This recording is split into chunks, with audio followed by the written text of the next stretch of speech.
My fiance went on a business trip to another city, and I was the one who made the hotel arrangements for him.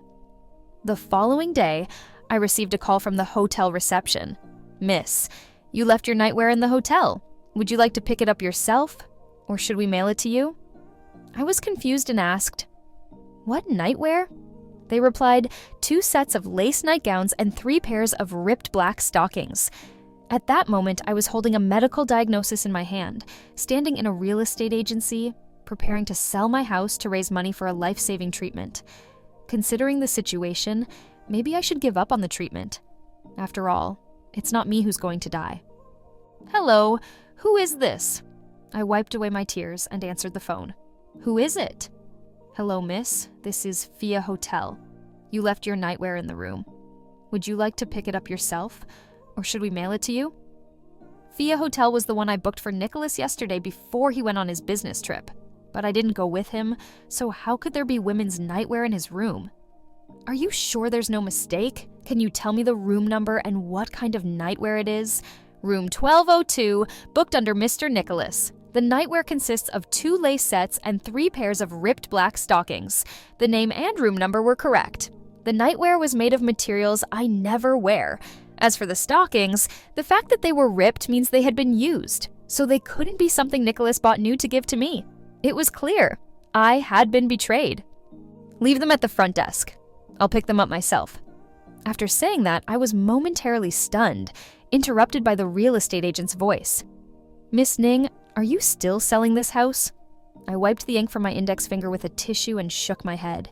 This house was a gift from my grandmother for my 18th birthday. A large 200 square meter apartment with a river view, a property I was deeply fond of. Unless absolutely necessary, I would never consider selling it. "Miss Ning, although the market isn't great right now, there are still buyers on our platform willing to pay a high price. I understand that you need this money for life-saving purposes, and I'm willing to help you find the best buyers." The agent spoke while glancing at the medical diagnosis I had forgotten to put away. The large words on it were unmistakable. "Pancreatic cancer, mid-stage." Seeing my dazed expression, the agent added, "You're still young. You can always buy another house later. But life?" I smiled at him. "I think you misunderstood. It's not me who's sick." I flattened out the diagnosis, and in the patient's column were 2 words, Nicholas. Yes, Nicholas, my fiancé, has cancer. I only found out yesterday afternoon. Since I had left my information during the checkup, the results were sent to me. It took me 4 or 5 hours to force myself to accept it. Then I spent an entire night thinking about how to tell Nicholas and how to deal with it. In the end, I decided to sell the house my grandmother gave me to raise money to save Nicholas's life. But now that I think about it, it's quite ironic.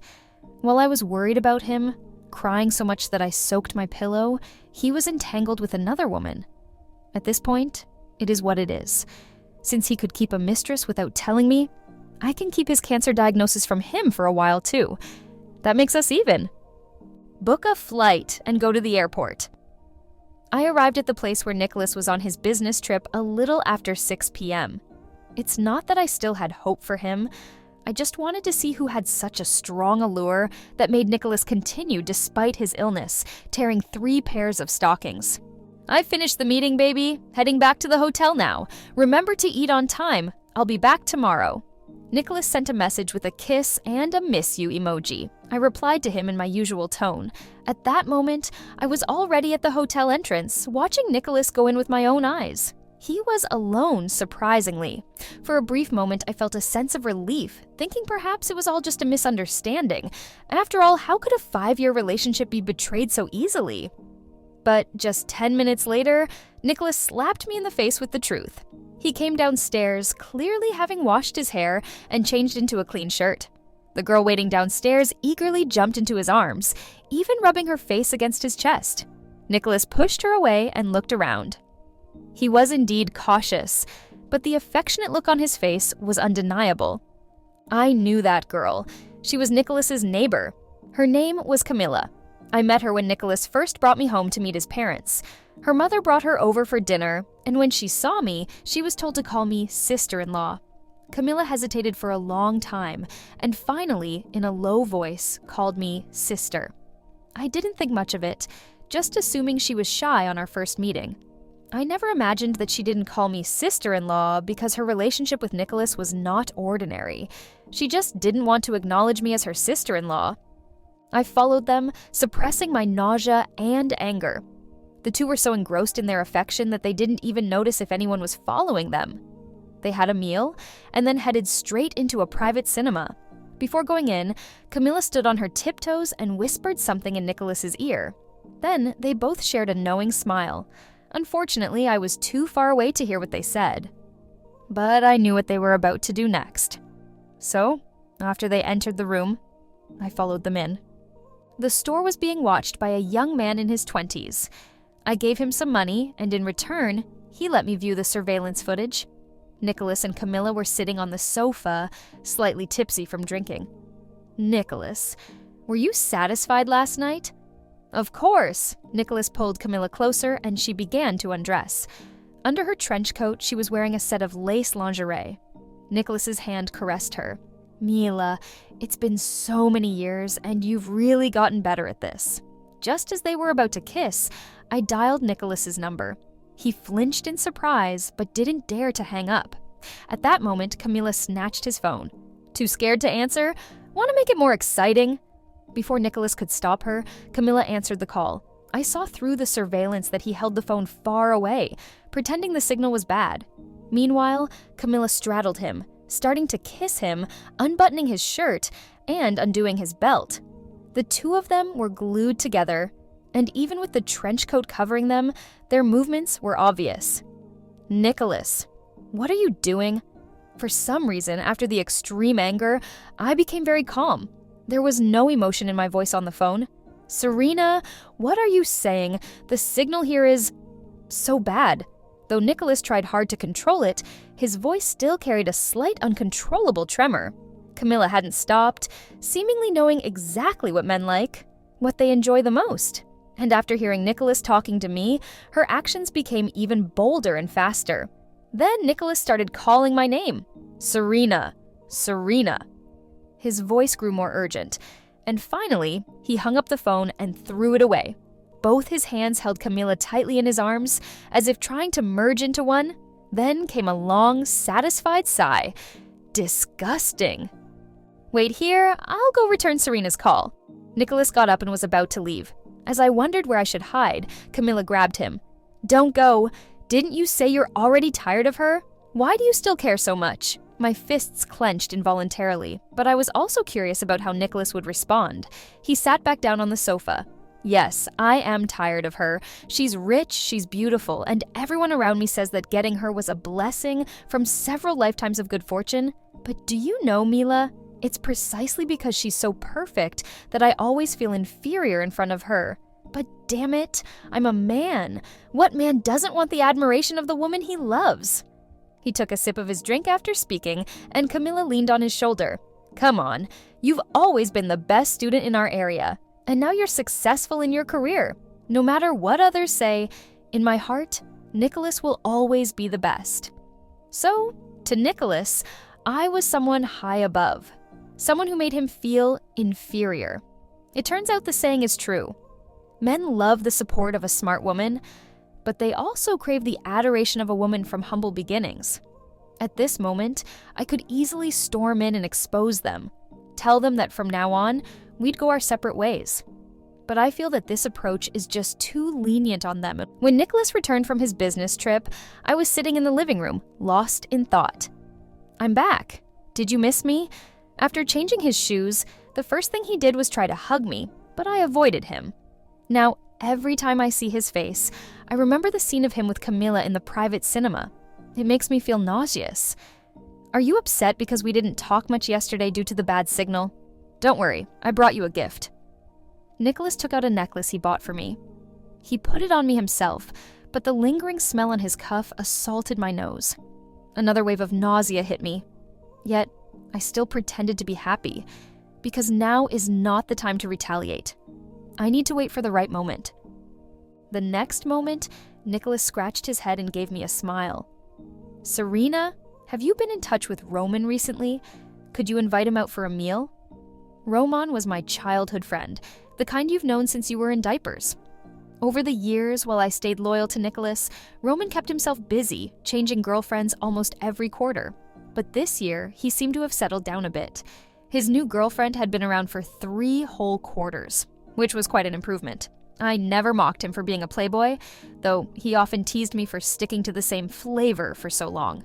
Once he even said that Nicholas and I were like a frog trying to climb up to a swan who willingly accepted it. Nicholas heard that comment, and already disliking Roman, became even more hostile towards him. So for Nicholas to bring up Roman and suggest inviting him to dinner, I was genuinely surprised. Yes, the vice president of the Goo Group, your childhood friend Roman. Nicholas continued, I need to ask him for a favor. So that's what this is about. Tell me. Well, here's the thing.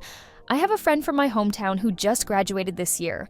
The job market is tough, and she only has an associate degree, so she's had a hard time finding work. But she's very motivated, and her field of study happens to align with the business at Goo Group, so I was hoping my baby could help out and introduce her. Nicholas has always been a bit proud. When I secretly arranged a job for him, he was upset for days, feeling I had hurt his pride. Now he's asking me for help for someone else, which means this person must be very important to him. Who is it? I asked. Camila. My eyes brightened as if I had just spotted prey about to walk right into a trap. Of course. I didn't expect to run into Camila so soon. To thank me for agreeing to introduce her, she suggested taking Nicholas and me out for dinner. At the table sat the 3 of us, Nicholas, Camila, and me. Each of us had our own thoughts, yet we all pretended as if nothing had happened. Serena, thank you so much for agreeing to help. I'd like to propose a toast to you. Camila raised her glass. I looked at this girl, who had just turned 19. She was 10 years younger than Nicholas, and anyone would think they were just a simple pair of siblings from the same village. But the truth was that their relationship was more disgusting than anyone could imagine. I linked my arm with Nicholas's. Nick, I can't drink. What should I do? Nicholas was momentarily stunned, but then smiled and patted my head. It's okay, I'll drink for you. Thank you, Nick. You're the best. Maybe to ease my suspicions, after I said this, Nicholas even leaned in and kissed my cheek.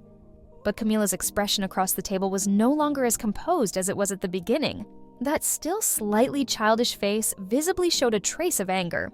She quickly downed several more glasses. You two seem so close, unlike me, struggling out there all alone. I really hope one day I can have a boyfriend like Nicholas who can openly treat me well. Not like now, hiding like a rat in the gutter, only able to sneak glimpses at other people's happiness. The meaning behind her words was quite clear, which made Nicholas panic a bit as he tried to stop her. Mila, you've had too much to drink.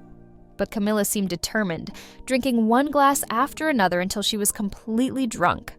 I arranged for someone to take her back to the hotel while I drove Nicholas home. His phone was with me, so when a call came in halfway, I answered it. Nicholas, where are you? I've had too much to drink. I just heard someone knocking on the door, and I'm so scared. Camila's sobbing voice came through the phone. Nicholas, sitting in the passenger seat, visibly tensed up. What's wrong, Mila? I'm here. He reached out to take the phone, but I pretended my hand was shaky, letting the phone slip to the driver's side door. The speaker was on, and her voice kept coming through. Nicholas, are you really going to abandon me? Why did you shield her from drinking today? Were you doing it on purpose to show me? I'm so hurt, you know. Nicholas panicked, glancing at me cautiously. She's just drunk and talking nonsense, Serena? Hang up the phone, please. You said it yourself. It's just nonsense. Don't worry, I won't take it to heart. But the voice on the other end continued. Stop pretending to be so generous. If you're so confident, don't let Nicholas protect you from drinking. Nicholas leaned over, trying to grab the phone, shouting, Camila, you've had too much to drink. She's your sister-in-law. Of course I should protect her from drinking. Don't say things that could cause misunderstandings. But there was no sign that the person on the other end was going to stop. Nicholas's attempts to grab the phone became more frantic, with almost half of his body leaning over to the driver's side. With his interference, I could no longer hold onto the steering wheel. The car's trajectory twisted out of control. With a loud bang, we crashed into the truck ahead. When I woke up, I was already in the hospital. Nicholas sat by the bedside, looking utterly defeated. Seeing me open my eyes, he dropped to his knees with a thud. "I'm sorry, Serena. It's all my fault. I caused the death of our child. You can hit me. Curse me." The child was gone. Yes, I had known I was pregnant for a month. I had wanted to tell Nicholas then, but he was frequently traveling for work during that time, and I couldn't find the right moment. Later, I discovered Nicholas was cheating on me. At that point, I even considered giving up the baby. But in the end, I decided to keep it. I wanted to give all my love to the child. I had even planned out how I would raise her. I would shower her with money and love, take her to eat the best food, play in the best places, and she would only need to grow up freely and live a carefree life. But that opportunity was gone. "Please stop crying, okay? It's all my fault. It's all because of me." Nicholas started slapping himself. I stared blankly at the ceiling, and after he had hit himself over 10 times, I reached out and stopped him. He grasped my hand and shouted towards the door. "Get in here now!" Camilla dragged herself in, her head hung low the entire time. "Serena, last night I was drunk, and everything I said was just drunken nonsense. I've been single for so many years, and seeing how in love you two are, it upset me, so I said those things. I'm sorry, but please believe me, Nicholas and I, we're just neighbors who grew up together." Nicholas echoed her. "Serena, please believe me." I looked at the two of them. Lying through their teeth was something they had mastered, and there was no doubt that they were responsible for the death of my child, but I still smiled faintly. "I never doubted you." Hearing this, the two of them sighed in relief, and Nicholas quickly asked, "Then Mila, can she still work at Roman's company?" "Of course." I fell into a deep sleep, and I had a dream. I dreamed of Nicholas from a few years ago. Back then, he had failed his postgraduate exams and struggled to find a job, but he never complained to me about these hardships. Instead, he told me with great determination, "I will work hard enough to be worthy of my Serena." When he received his first paycheck, he bought me a Coach bag. When he gave it to me, he had an embarrassed look on his face. "I can't afford the brands you usually carry right now, but trust me, someday I will. Serena, in the future, all my money will be yours, and so will my heart." Later, I couldn't bear to see him struggle, so I arranged for him to work at my family's company. I even assigned him several projects. Now he's capable of handling things on his own, but his heart isn't the same as before. I slept for a long time, and throughout my sleep, there was a constant dull pain in my heart. It was filled with guilt for the unborn child and regret for the 5-year relationship. When I woke up in a daze, I saw Nicholas and Camilla sitting together at the foot of the bed. They were sneaking a kiss. I didn't make a sound. I just silently made up my mind. The child is too lonely down there and needs his father to keep him company, and Camilla is too unruly in this world and needs someone to teach her properly.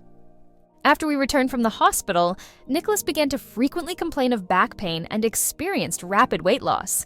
But his mood was quite good. The reason was simple. Camilla was thriving at Roman's company. Perhaps because I had helped her a lot in that regard, Nicholas started to take extra care of me. He made chicken soup for me every day, washed and dried my hair. He prepared all 3 meals and served them at the table.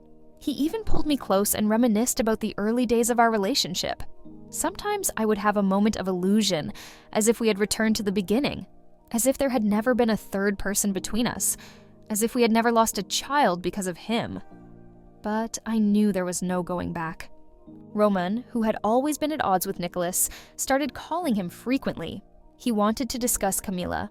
At first, he asked about her personality and social skills. Then he inquired about her preferences, birthday, and family background. And then he told Nicholas, "I'm quite impressed with Camilla. I'm thinking of promoting her to be my personal assistant." After hanging up the phone, Nicholas was visibly distracted, forcing a smile on his face. "Serena, your childhood friend isn't interested in Mila, is he?" "Are you jealous?" "No, not at all," Nicholas vehemently denied it. "I just think since Mila is from my hometown, if she's looking for someone, I should definitely keep an eye on things for her." "If you're so concerned, why not just be her boyfriend yourself?" "Serena, I've told you there's nothing between us. Do you really need to say something like that?" Do you think just because you lost a child, I have to spoil you forever? Nicholas finally couldn't keep up the pretense. Ever since I was discharged from the hospital, I had used the excuse of poor health to keep him at home. At first, he took good care of me. But as the days passed without seeing Camilla, and now with the prospect of Roman taking her away, he couldn't sit still any longer. Forget it. I haven't been feeling well lately, so I'll head to the hospital. Nicholas stormed out of the house. I drove after him as he left. I realized he didn't go to the hospital. Instead, he took a turn and went to see Camilla. They entered a private room at a restaurant. I sat in the room next door, and soon after, I heard them arguing. Are you getting involved with that Roman? Do you even know his background? Do you think you can climb that high? So what? You're allowed to climb up the social ladder, but I'm not? You haven't even seen me for over a month. How am I supposed to know if you still want me? Serena is already suspicious. If she finds out, who knows if you'll even be able to keep your job? Hearing Nicholas say this, Camilla's attitude softened. All right, I know you're just looking out for me. Don't worry, there's nothing between Roman and me. But don't you dare sleep with that old woman, understand? I'm not that desperate, she just lost a child. I find it disgusting. My fists clenched involuntarily. I had been patient for so long, and now it was time to bring out the gift I had prepared for both of them. At the end of the month, it was Nicholas's birthday. As was customary, his parents would come to the city to have dinner with him. But this year, in addition to his parents, a few other people from his hometown were coming. Apparently, they had heard that Nicholas had helped Camilla get a job, so they wanted to ask for his help too. So I suggested that we throw a birthday party at the best hotel in the city. Nicholas thought this was my way of making amends after our last argument and was quite pleased with the idea. On the day of the party, many people showed up. Nicholas and Camilla's parents were seated, listening to the flattering words from their fellow villagers, smiling from ear to ear. Nicholas is such a good kid, never forgets his roots. He's made something of himself and still helps the younger ones from his hometown find jobs. He's always been responsible since he was young. Serena, you're lucky to marry such a capable man. But what about Mila? Nicholas helped her first. No wonder this girl has always followed Nicholas around, saying she'd marry him when she grew up. Nicholas leaned over and whispered to me not to take it seriously. Then he turned and exchanged a flirty smile with Camilla. How ridiculous. A dirty cucumber. Who would want it? Halfway through the banquet, Roman arrived. Dressed in a sharp suit with his naturally handsome features, he drew everyone's attention. Mr. Gu, what brings you here? Camilla, who had been exchanging glances with Nicholas, quickly stood up to greet him. She even pulled out the chair next to her, inviting Roman to sit beside her. She served him food and poured him wine, overly attentive. Seeing Camilla and Roman's close behavior, the people around couldn't help but tease. Mila, is this your boss? He's got the presence of a movie star. Yes, Mr. Gu. You're still single, right? Mila, you should make an effort. You know, they do look good together. Roman just smiled, but Camilla, blushing, served him another dish. As she did, she leaned in close to Roman. I glanced at Nicholas, whose dissatisfaction was nearly visible, but he couldn't afford to show it, so he had to suppress it. After a brief round of small talk, Roman turned the attention to me. Serena, today is Nicholas's birthday, and I heard you've prepared a special gift for him. Why don't you show it to everyone? All eyes turned to me. I took the box from the waiter, but didn't open it right away. Instead, I put on the white gloves I had prepared. Wow, she's even putting on gloves to open it. It must be something really valuable. Maybe a gemstone? There was a murmur of excitement in the crowd, and Nicholas smiled sheepishly. Baby, having this party already makes me happy. There's no need to give me such an expensive gift. Camilla squeezed in. Serena, it's not about how expensive the gift is. It's the thought that counts. I smiled slightly. Of course it's thoughtful, because this gift is something you and I prepared together. Me? Amidst Camilla and everyone's confusion, I slowly opened the box. Everyone leaned in curiously to see. Then they watched as I pulled out a pair of ripped black stockings from the box. One pair, then another. A total of 3 pairs and 2 sets of lace lingerie. Serena! Serena! Nicholas and Camilla spoke at the same time, their previously smug expressions now replaced with flushed faces. Some who didn't understand the situation whispered to me, "Serena, maybe you should give these things in private. There's nothing wrong with it because..." I turned to Nicholas and Camilla. These are things the two of them used together. The room erupted into chaos, and Nicholas grabbed my wrist. "Serena, let's talk about this later, okay? Please." He spoke in a low voice, but his grip tightened, a silent threat. At that moment, Roman stepped forward and pulled Nicholas away. "Did you really think you and Serena could still go back to how things were?" He looked at me, then at the box. "Hurry up! We've got people waiting to go for a late-night snack." I smiled knowingly, grabbed a stack of photos from the bottom of the box, and tossed them into the air. Photos of Nicholas and Camilla kissing, holding each other in the private cinema, and their filthy chat logs fluttered down like snowflakes in the banquet hall. Everyone scrambled to pick them up, but the dignity and shame of those two could never be retrieved. How shameless! We thought Nicholas was such a good guy, but it turns out they were having an affair. What a disgrace! They're an embarrassment to our village. We should never have come today. It's so unlucky. Nicholas and Camilla, along with their parents, hung their heads under the barrage of insults. Nicholas clutched his stomach, cold sweat forming on his forehead. "Oh, stop pretending. I bet you used that to latch onto a wealthy girl. And you weren't even satisfied with that? You had to cheat? Let's go home." The villagers left in disgust. Roman took my arm to lead me out as well. By then, Nicholas was curled up on the ground in pain, calling out to me, but I didn't look back. He called out to Camilla, but she ran after Roman. Mr. Gu, please, let me explain." Roman turned, extending his hand to keep her at a distance. "Camilla, didn't you just ask me why I came? Well, now I'll tell you. I'm here to fire you. Don't bother coming to work tomorrow." With that, Roman led me away. Behind us, Nicholas's wails and the sound of their parents arguing echoed. One side blamed the girl for being indecent, seducing their son, and ruining his future. The other blamed the boy for being useless, trying to be a gold digger, and still messing around with other women. It was all rather embarrassing. But luckily it had nothing to do with me anymore. Roman's car was parked right outside. I got in and sat in the back, and a cold beer was handed to me from the passenger seat. "Congratulations, bestie, on regaining your freedom." It was my best friend, the one who had been dating Roman for 3 quarters. The next morning, my best friend dragged me out of bed. Get up, or you'll miss the flight." She had booked tickets and planned to take me abroad for a few days of fun. She even packed my luggage. She also handed me a new SIM card. "He'll definitely try to contact you, so don't let him ruin your mood." And so I spent half a month having a blast with her abroad. It was fun, but I couldn't stand how she'd spend every night on the phone with Roman, being all lovey-dovey. When I got back and switched to my original SIM card, my phone buzzed continuously for over 10 minutes. All of them were notifications, messages from Nicholas. "Serena, please listen to me. Nothing happened between me and her in the private cinema.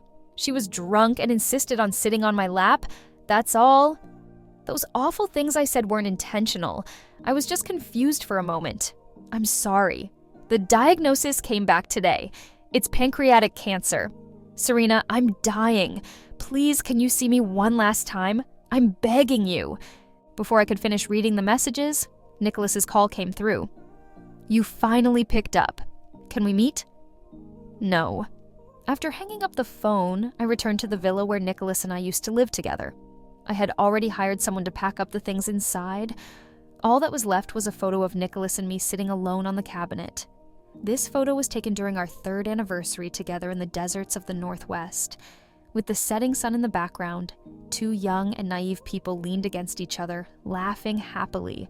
I still remember Nicholas holding me and saying, "Serena, you're my oasis in the desert. My vitality comes from you." Looking at this photo now, it only felt painfully ironic. "You're looking at the photo. You still can't let go, can you?" The sudden voice startled me. When I turned around, it was Nicholas. After not seeing him for half a month, he looked like a different person. His face was pale, his body gaunt. "There's nothing I can't let go of." I placed the photo back on the cabinet. "But shouldn't you knock before entering someone else's house?"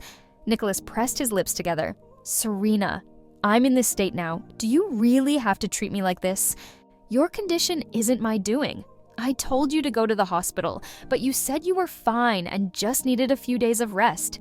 In the end, when you finally decided to go to the hospital, you took a detour to see Camila. Do you remember what you said to her that time? Shall I help you recall? I took a deep breath. I'm not going to sleep with that old woman. She just lost a child. It disgusts me.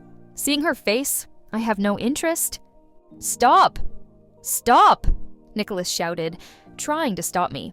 He leaned against the wall as if any more agitation would cause him to collapse. But I didn't care and continued. So, Nicholas, you don't deserve forgiveness. You should go find Camila, shouldn't you?